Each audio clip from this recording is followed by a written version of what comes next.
देखिए जितने भी स्टूडेंट को आपने देखा है जिसका जिसका 90% से ऊपर नंबर है वो क्या करता है, वो इन 5 पॉइंट को फॉलो करता है, तभी उसका 90% से ऊपर नंबर आ पाता है। यदि आपको भी 90% से ऊपर नंबर लाना है, 90% प्लस मार्क्स यदि आपको चाहिए अपने एग्जाम में, तो आपको भी इन 5 पॉइंट को फॉलो करना पड़ेगा, तभी आप इतना मार्क्स स्कोर कर पाएंगे। ठीक है, और जितना भी टॉपर को आप देखते हैं ना, सब इन 5 पॉइंट को फॉलो करता है, और सभी टॉपर्स ने अपने इंटरव्यू में भी बताया है कि हम इन 5 पॉइंट को फॉलो किए थे, इसलिए मेरा इतना मार्क्स आया।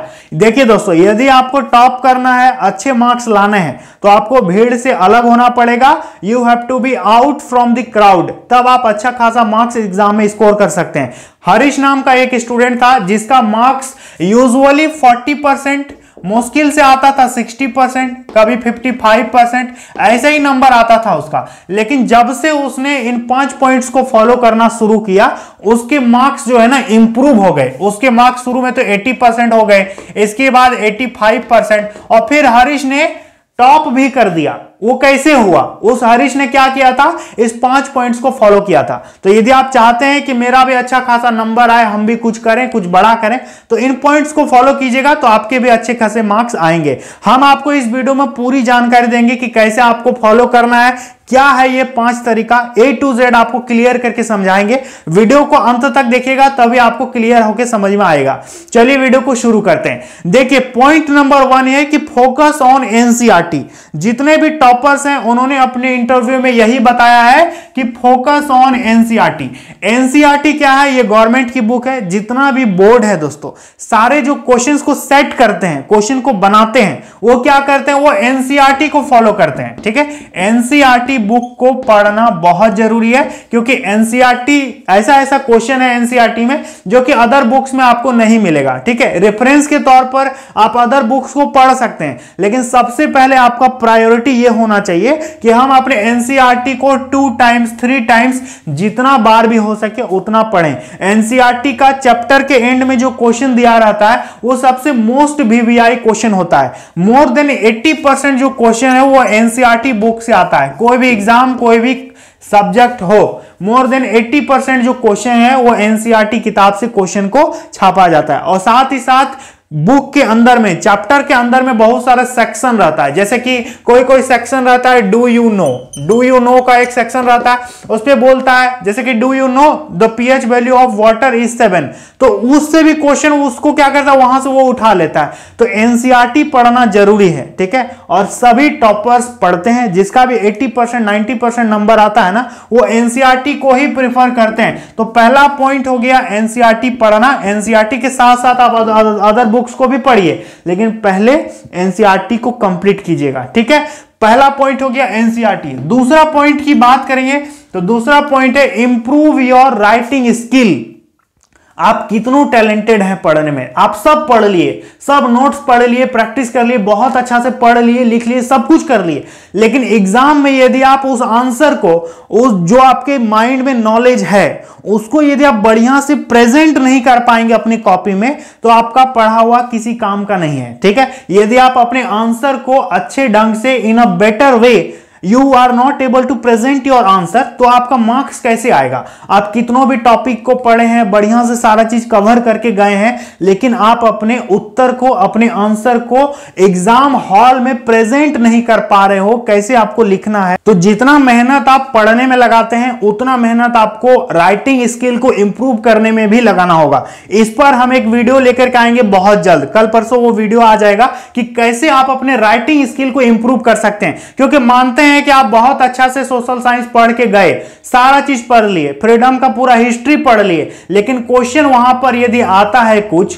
तो उस ढंग से यदि आप लिख नहीं पाते हैं, दिमाग में आपका नॉलेज है, आप उसका आंसर भी जानते हैं, लेकिन कैसे लिखना है कि एग्जामिनर आपको फुल में फुल मार्क्स दे, ये चीज बहुत जरूरी है। तो पहले तो एनसीईआरटी पढ़ना शुरू कर दो यदि आपको टॉपर बनना है, 90% से ऊपर लाना है। दूसरा, लिखने का प्रैक्टिस करो। किस ढंग से लिखोगे कि अच्छा मार्क्स आएगा?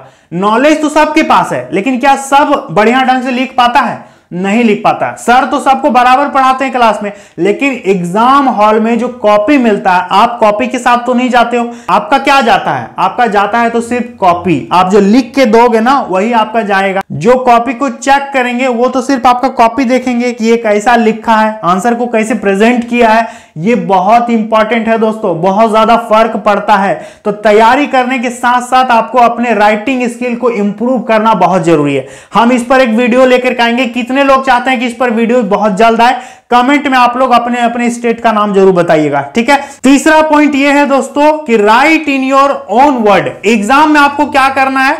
अपने तरीका से लिखना है। और वो अपनी तरीका से आप कैसे लिख पाओगे? आप लिख पाओगे जब तक आप टॉपिक को अंडरस्टैंड नहीं करोगे। इसलिए हम बोलते हैं कि रिमेंबर लेस, अंडरस्टैंड मोर।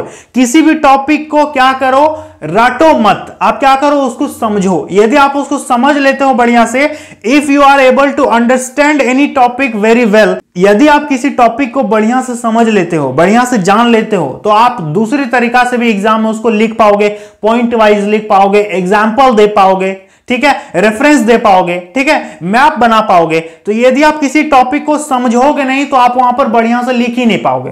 तो क्या करना है? रटना नहीं है, किसी भी टॉपिक को समझना है। जब तक समझोगे नहीं आप एग्जाम में बढ़िया से नहीं लिख पाओगे। क्वेश्चन घुमा के पूछेगा तो आप खुद घूम जाओगे। यदि आपको समझ नहीं होगा, रट के जाओगे, एग्जामिनर को पता चल जाता है कि ये रट का आया है कि इसको नॉलेज है। तो आपको नॉलेज भी लेना है दोस्तों, ठीक है, समझना है। तैयारी इस लेवल का होना चाहिए कि आप किसी स्टूडेंट को वो टॉपिक पढ़ा पाए। तैयारी आपका इस तरह का होना चाहिए कि जैसे हम चैप्टर 9 पढ़े तो चैप्टर 9 हम 10 स्टूडेंट को पढ़ा भी सकते हैं। इस तरह का आपका प्रिपरेशन होना चाहिए, तब आप एग्जाम में क्या कर पाओगे? अच्छा से अच्छा परफॉर्म कर पाओगे, ठीक है। तो आपको क्या करना है? रटना नहीं है, किसी भी चीज को समझो। 2 तरीका से 3 तरीका से समझो। आजकल सोशल मीडिया का जमाना है, कोई चीज यदि नहीं समझ में आता है then search on YouTube. YouTube पे सर्च करो। जब आप सर्च करोगे यूट्यूब पे तो आपको लाखों वीडियोस फ्री में मिल जाएगा। आप उसको देखो, समझो, अपने अंदर वो एबिलिटी को इंप्रूव करो कि हम समझ करके किसी भी टॉपिक का आंसर को लिख सकते हैं, ठीक है। चलिए फोर्थ पॉइंट की यदि बात करेंगे, दोस्तों, तो चौथा पॉइंट है practice, practice, practice and practice. Without practice you are not able to get 90% marks. Practice करना बहुत जरूरी है, ठीक है। 10 किताब पढ़ने से अच्छा है कि आप एक किताब को पढ़ो, उसको 10 बार प्रैक्टिस करो। जब तक आपका प्रैक्टिस नहीं रहेगा एग्जाम में आप बढ़िया ढंग से प्रेजेंट नहीं कर पाओगे आंसर को। तो प्रैक्टिस करना बहुत जरूरी है। Without practice there is nothing possible. बिना प्रैक्टिस का कुछ भी पॉसिबल नहीं है, ठीक है। जैसे कोई चैप्टर आपने पढ़ लिया तो आप उसका प्रैक्टिस कीजिए, आप उसका मॉक टेस्ट लगाइए। उस चैप्टर से देखो कि प्रीवियस ईयर में उस चैप्टर से क्या क्या क्वेश्चन पूछा है, उस चैप्टर से और क्या क्या क्वेश्चन बन सकता है, क्या क्या पॉसिबिलिटी है इस चैप्टर से। जितना ज्यादा प्रैक्टिस रहेगा ना उतना संभावना है कि आपका मार्क्स ज्यादा आएगा। यदि प्रैक्टिस नहीं रहेगा, सिर्फ पढ़ के जाओगे तो भूल जाओगे, आपका वहां पर आंसर नहीं लिख पाओगे आप। तो प्रैक्टिस करना बहुत जरूरी है। आज से ही आप प्रैक्टिस करना चालू कर दीजिए। बिना प्रैक्टिस का कुछ भी संभव नहीं है दोस्तों। बिना प्रैक्टिस का आप सिर्फ पास कर सकते हैं, टॉप नहीं कर सकते हैं। तो प्रैक्टिस आज से ही आप चालू कर दीजिए, एकदम रेगुलर प्रैक्टिस कीजिए। एक चैप्टर को 10 बार 15 बार जितना हो सकता है उतनी बार आप प्रैक्टिस करो। प्रैक्टिस कैसे होगा? आप मॉक टेस्ट लगाओ, कहीं से भी टेस्ट मिलता है उसको दो, टेस्ट का क्वेश्चन खोजो, यूट्यूब पे सर्च करो, गूगल पे सर्च करो कि आखिर इस टॉपिक से क्या क्या क्वेश्चन बन सकता है, उसको प्रैक्टिस करो। नए नए क्वेश्चन की तलाश करो कि आखिर इस चैप्टर से कैसा क्वेश्चन है आएगा जो हम नहीं बना पाएंगे। वैसे वैसे क्वेश्चन को खोजो। आपके अंदर जो यदि क्वेश्चन बनाने की मतलब इच्छा शक्ति होगी ना तभी आप प्रैक्टिस कर पाओगे। तो प्रैक्टिस करना बहुत जरूरी है, बिना प्रैक्टिस का कुछ भी पॉसिबल नहीं है। इसके बाद फिफ्थ एंड लास्ट पॉइंट यह है कि आपको प्रीवियस ईयर क्वेश्चन पेपर लेना है and take it as a exam. Previous year question paper निकालिए, 3 घंटे या 2 घंटे जितना भी आपको एग्जाम में टाइम मिलता है उतना टाइम समझ लो कि हम एग्जाम हॉल में हैं, आप अपने घर में उस प्रीवियस ईयर क्वेश्चन पेपर को take it as a exam, उसको एग्जाम के तौर पर लेकर के उतने टाइम लिमिट में बनाने का प्रैक्टिस करो। जैसे कि आपका मैथमेटिक्स है, मैथमेटिक्स मानते हैं 3 घंटे का मैथमेटिक्स का पेपर होता है, तो पुराने साल का 2 साल 3 साल का पेपर उठा के ले आओ और घर में बैठ करके 3 घंटे एकदम प्रॉपर समझो कि हम एग्जाम हॉल में हैं।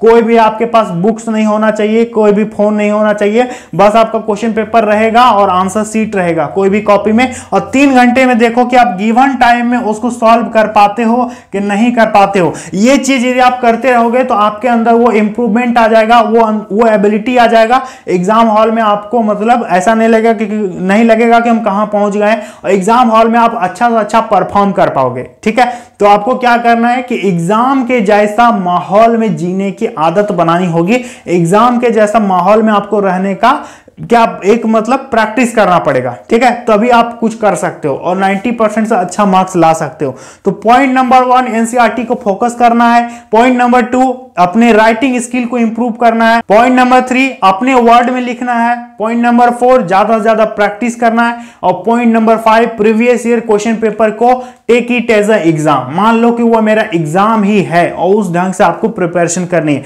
यदि आप इन 5 पॉइंट को फॉलो करोगे then you will get 90% plus marks in your exam. कितने लोग चाहते हैं कि राइटिंग स्किल पर हम एक वीडियो लेकर के आए कि कैसे कॉपी को लिखा जाता है, कैसे आंसर को प्रेजेंट किया जाता है। इस पर हम बहुत जल्द एक वीडियो लेकर के आ रहे हैं। तो चलिए मिलते हैं अगली वीडियो में। जय हिंद।